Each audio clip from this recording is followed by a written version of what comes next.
irmão que é a maior referência intelectual na minha vida, o Lustosa da Costa, né? E o Biratã, e que vê todas as pessoas que o Eduardo, que foi presidente da SUDEC, quando eu comecei minha carreira como uma secretária completamente incompetente do Renato Aragão, e, enfim, minha família, minhas irmãs. Eu vou falar um pouquinho. Quanto tempo eu tenho para falar? Livre. Né? Bom, eu vou falar um pouquinho da minha trajetória antes de entrar no... Porque eu acho que, como ela foi mencionada aqui, eu acho que é importante, até porque a gente se conhece, mas acaba nunca, né, sabendo exatamente. Eu saí daqui em 77, como o Juarez lembrou, eu fui de uma turma muito boêmia, através da qual me aproximei, através do Roberto Aurélio, né, que era amigo do Cláudio Pereira. Então foi um período maravilhoso da vida da cidade, apesar dos pesares, como ele bem menciona, de um surgimento mesmo de uma espécie de cultura urbana fortalezense, marcada por aquela geração que teve no Augusto Pontes, no Cláudio Pereira e tem ainda no Fausto Nilo as figuras mais representativas, né? Figuras que lideravam, que impulsionavam, ao lado disso, o trio de grandes compositores cearenses que emergiu do pessoal do Ceará. Então é um momento único, os lugares, havia assim uma espécie de geografia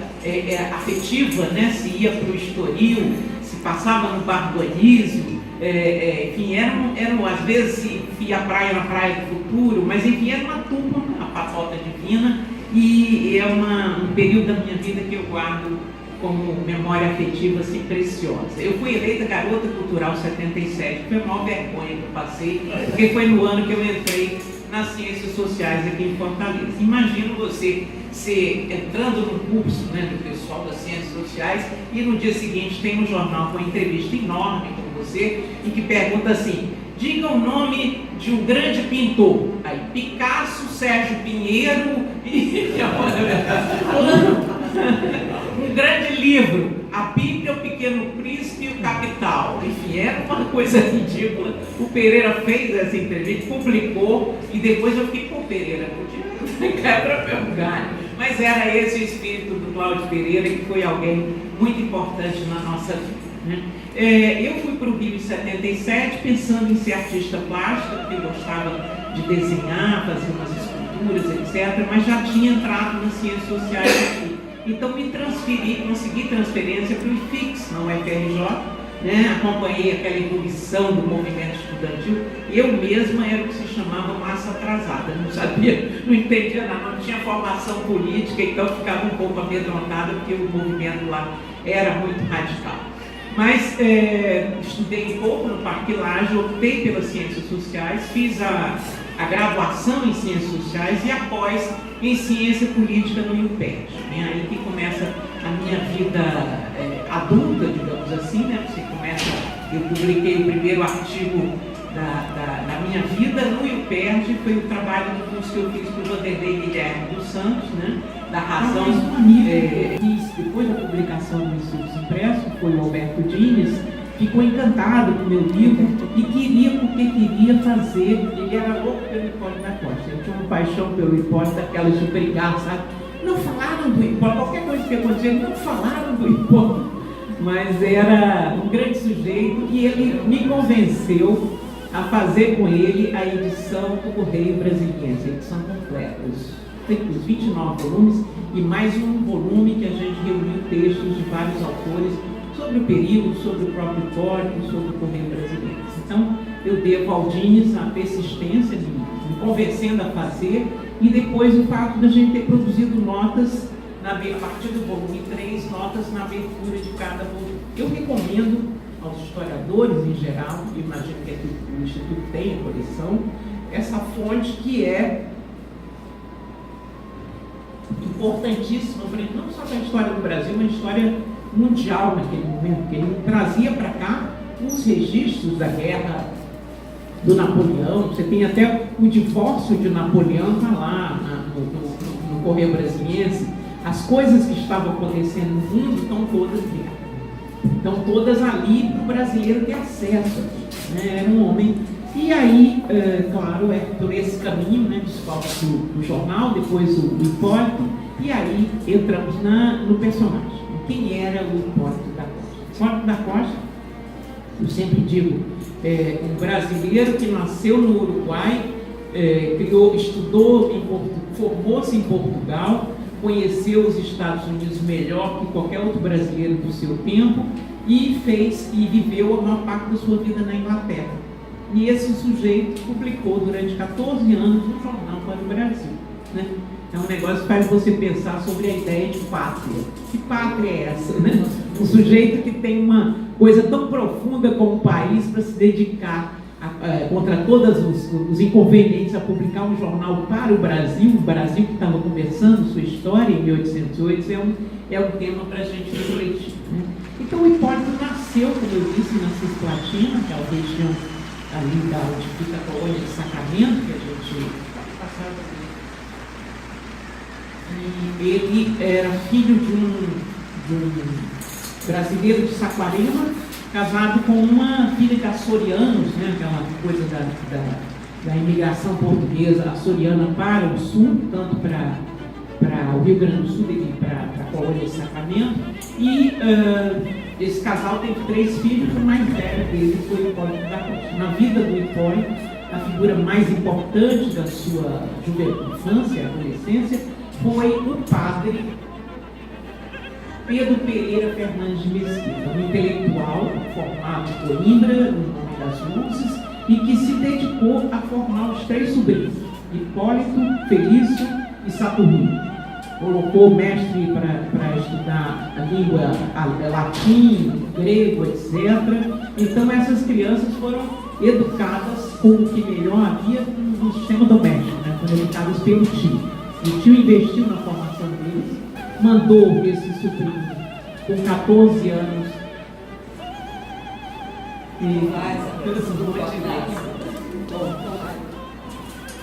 mandou esse sobrinho com 14 anos para Coimbra, né, 1794, eu acho, e lá ele começa, faz uma formação, tem uma trajetória boa na universidade, ganha prêmios, etc., e se forma, e aí você pode ter uma ideia do personagem que era, porque assim que ele se forma, 3 meses depois, em 1798, Dom Rodrigo de Souza Coutinho, esse que foi a personalidade da ilustração portuguesa, ministro de Dom João, um sujeito das luzes, né, afilhado do Marquês de Pombal, que herdara dele esse compromisso de tentar tirar o Portugal do buraco. Esse Dom Rodrigo escolhe o Hipólito para uma missão nos Estados Unidos, né? Ele vai como agente do governo português para recolher espécimes, observar os progressos tecnológicos, enfim, as coisas, e trazer algumas coisas. Quer dizer, a biopirataria, que era lei naquele tempo, que aqui fizeram o Jardim Botânico no Rio, do Pará, tudo foi biopirataria. Era o espírito do tempo e era a riqueza do tempo, né? Trazer o café nos chega com essa ação do Dom João VI no sentido de estimular a plantação de café no Brasil. Então, Hipólito vai para os Estados Unidos, lá ele percorre os Estados Unidos, visita vários estados, colhe algumas plantas e produz, e conhece cientistas, encontra vê Jefferson, vê os políticos do momento, e dessa experiência, né, que é interessante, porque ele deixou um diário, que só foi descoberto tardiamente, em 1955, pelo Alceu de Amoroso Lima, por acaso, numa biblioteca em Évora, assim diz a lenda, e publicado pela Academia Brasileira de Letras. É o diário da minha viagem a Filadélfia. É um livro fascinante, a Casa Mãe fez uma reedição há pouco tempo, anotada por uma colega nossa. E, primeiro porque um pouco antecipa o Tocqueville, né, a viagem de uma pessoa que vinha de um lugar tão obscurantista quanto Portugal, né, que vinha das prenhas do Brasil e vai encontrar uma democracia já pujante, né, e que fica fascinado com as universidades, fica fascinado com as prisões, né, com a qualidade das prisões, a limpeza, o sistema da recuperação pelo trabalho, com a liberdade religiosa, que vai ser um tema fundamental na vida do Hipólito, né, o fato de terem igrejas, templos judaicos, enfim, várias outras confissões protestantes, calvinistas, convivendo na mesma sociedade, né?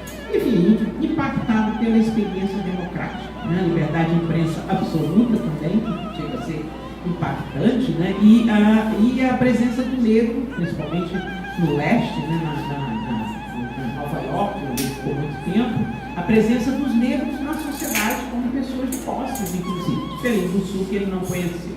Mas, de qualquer maneira, tudo isso vai marcar a personalidade daquele rapaz, e o seu diário é um documento fascinante, além de tudo, muito bem escrito.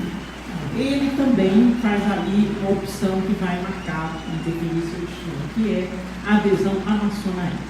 A maçonaria que tinha uma influência muito grande a partir do começo do século XVIII, ela começa a ser implantada e ganha, e naquele momento em que ele está, no fim do século XVIII, ela é muito forte na Inglaterra. Os filhos do rei Jorge III eram todos maçons, né?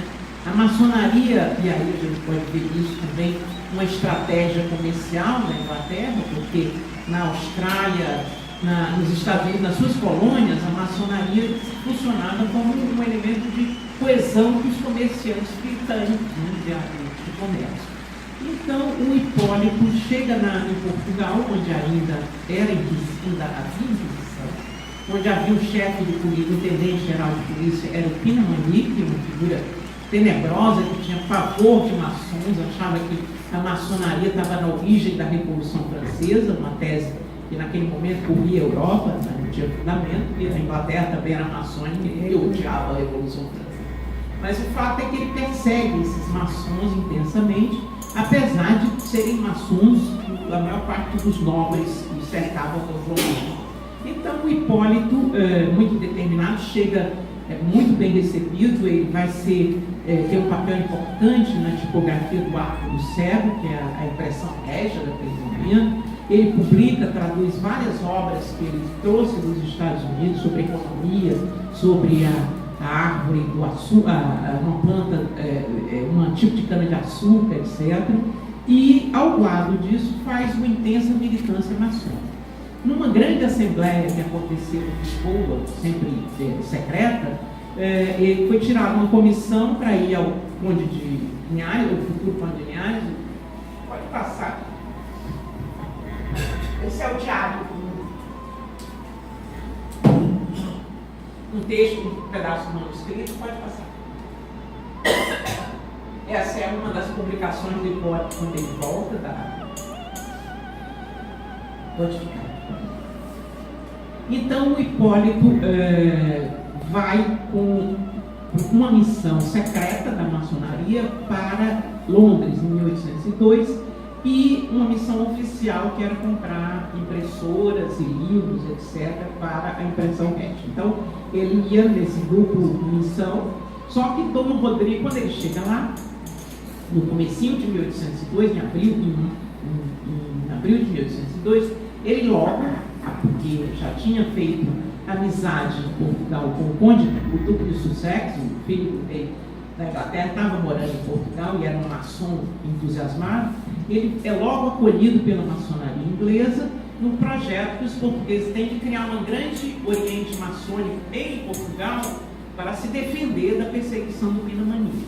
Então ele faz essas agitações todas e o Dom Rodrigo começa a se sentir pressionado pelo Pinamanique, porque também era maçom secretamente, então, e fica com medo da Inquisição, que ainda tinha sua força, e esse chefe de polícia, o intendente de polícia, era uma personalidade muito respeitada pelo Dom João, então, príncipe regente. Então, o Dom Rodrigo dispara com ele, manda avisos para ele parar, ele continua nas suas atividades maçônicas. Quando chega em Portugal, ele é imediatamente preso, em agosto de 1802. Primeiro pela polícia, né? E aí ele descobre que um dos autores do seu pedido de prisão é o Dom Rodrigo. Ele discute com o oficial que vai prendê-lo sobre a legalidade daquela prisão. Ele está com passaportes, tudo direito, foi autorizado aí em Inglaterra, mas assim mesmo ele é preso porque é maçom, apesar dele declarar ser maçom na mesma hora que é preso. Então o objetivo dos inquéritos é saber o que ele foi fazer na Inglaterra por conta da maçonaria.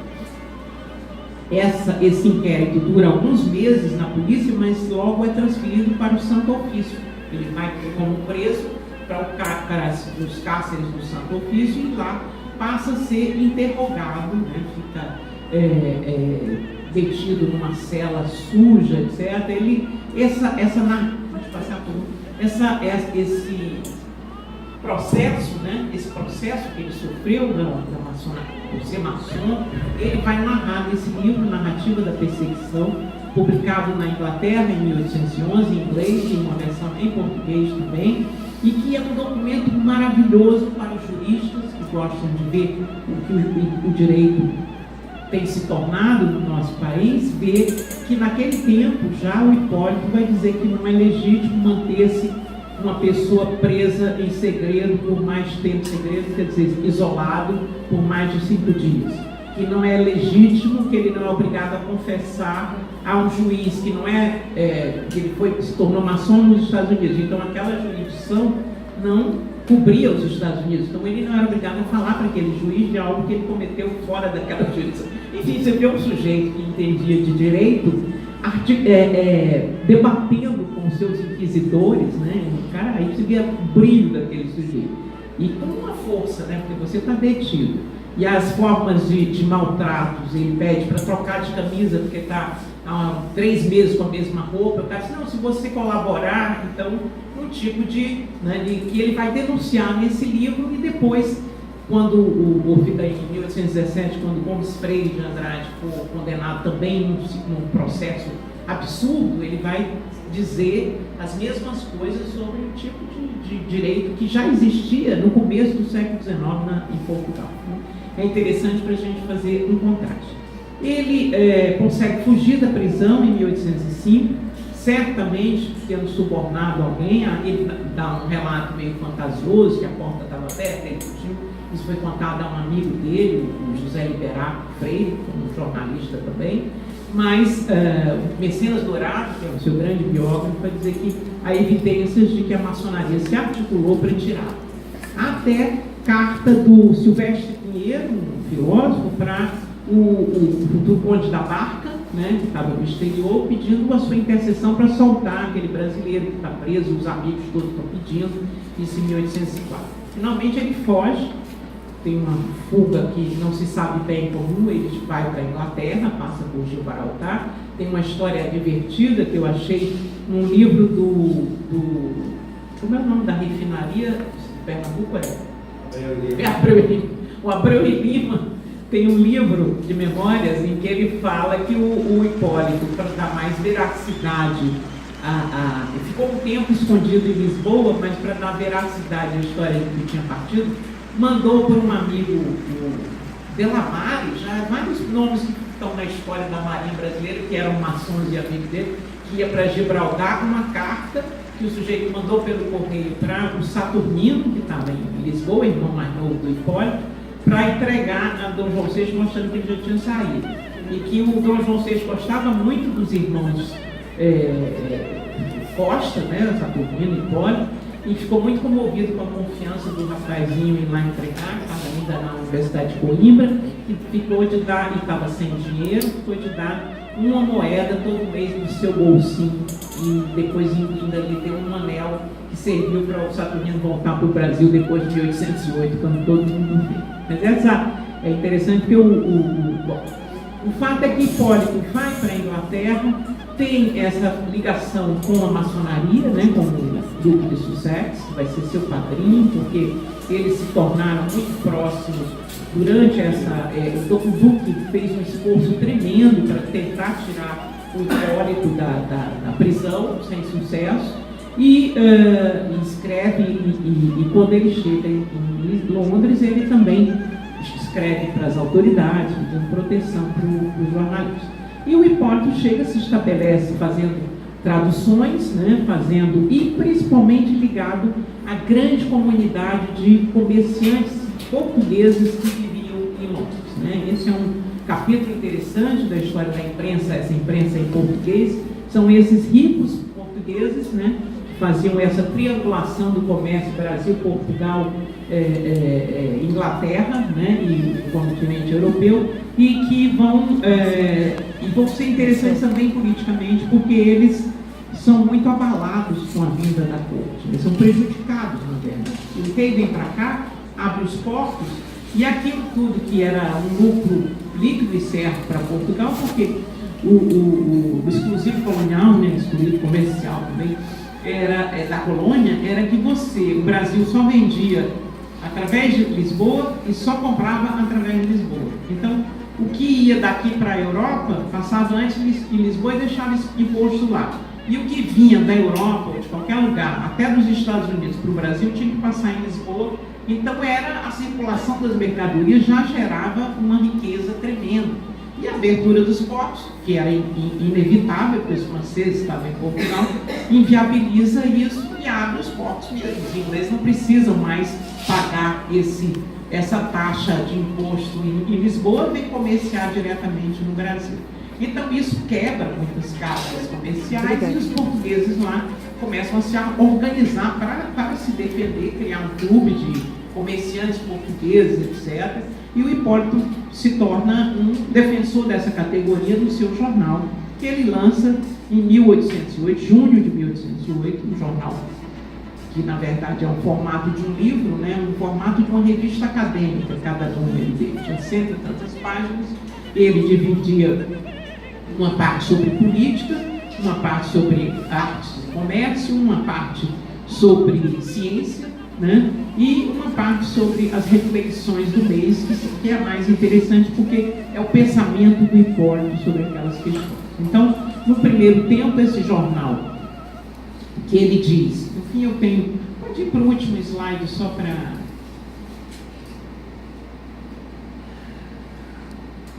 Mas esse jornal que ele escreve dizendo que é voltado para um país distante, não, mas esse aí.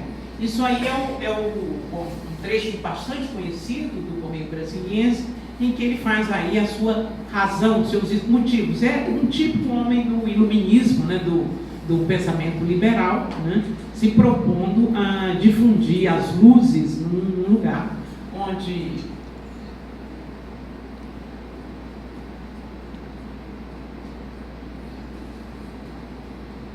também diz da visão que ele tem do papel do jornalista, do escritor, do intelectual na sua sociedade, né? Aquele é o momento em que o jornalismo e a educação se confundem, né? O jornalista é, tanto quanto o escritor, alguém que tem um compromisso social.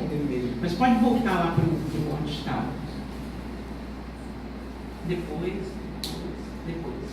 Bom, esse é o Duque de Sussex, que foi personagem fundamental, porque o Hipólito se tornou secretário dele. O Hipólito logo entra na maçonaria inglesa, ele se filia em 1807, uma loja. Ele vai ter uma carreira, para quem estuda maçonaria, ascendente em várias posições. Era muito conceituado, tanto que em 1813 ele já é citado no discurso do Duque de Sussex como uma das personalidades importantes na gestão que ele vai ter a partir daí como grão-mestre do Grande Oriente Inglês. Então, é um duque liberal, um duque que conheceu a Europa da Revolução Francesa, mas, claro, um inglês liberal e que está comprometido com mais liberdade, mais direitos, etc. O Hipólito, então, em 1808, quando a notícia da partida do rei para o Brasil chega na Inglaterra, ele começa a publicar esse jornal, que tem esse objetivo, né, de defender os interesses, mas tem principalmente esse papel, né? Ele se acha no dever de estimular determinadas, uma modificação, uma transformação na forma com que o Império Português era gerido, né? Ele queria fim dos monopólios, né? Ele é liberal nesse sentido, a liberdade de imprensa, né? A liberdade de comércio, a liberdade religiosa, né? É tipo um formador, né? Ele está escrevendo aquelas matérias, divulgando aquelas coisas que estão acontecendo no sentido de criar uma comunidade de conhecimento. Um grande historiador norte-americano, Roderick Barman, atribui ao Hipólito um papel importante na unificação do Brasil, né? Porque antes da chegada da corte, antes desse processo, o Brasil era descrito pelo próprio Dom Rodrigo como o nome genérico das possessões portuguesas na América, né? Não havia uma política de unificação, ao contrário, né? Era dividir para reinar, não havia estímulo na criação de estradas que ligassem as províncias, o comércio entre litorâneo, etc. Havia um controle, um medo muito grande das ideias liberais, né? Clélia, na tese dela, vai citar a carta que o Barão de Stuttgart publica sobre o Barão Humboldt, quando tenta vir ao Brasil e vem uma mensagem do então ministro, do Conde de Linhares, dizendo: cuidado com esse barão, não deixa ele entrar aí, que ele vai, e oferece até uma recompensa para quem pegar esse barão andando por aqui.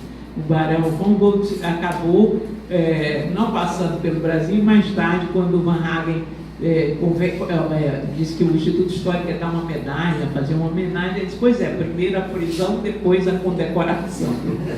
Mas o fato é que era um período de muito controle, né? Era assim que a metrópole mantinha sua colônia sem a presença. Por isso todo mundo fala português, os franceses não tinham chance, eram expulsos, eram vigiados, não entrava navio estrangeiro sem muito controle, e o medo das ideias novas, a partir da Inconfidência Mineira, da Revolução dos Alfaiates, faz com que esse controle se torne ainda mais intenso, né? Então, essa cultura, né, urbana era insignificante. Você tinha núcleos, né, como Vila Rica, onde você tinha pessoas de muitas posses que tinham suas bibliotecas, etc. Alguns muito ricos da Bahia, que era uma grande província, mas uma comunidade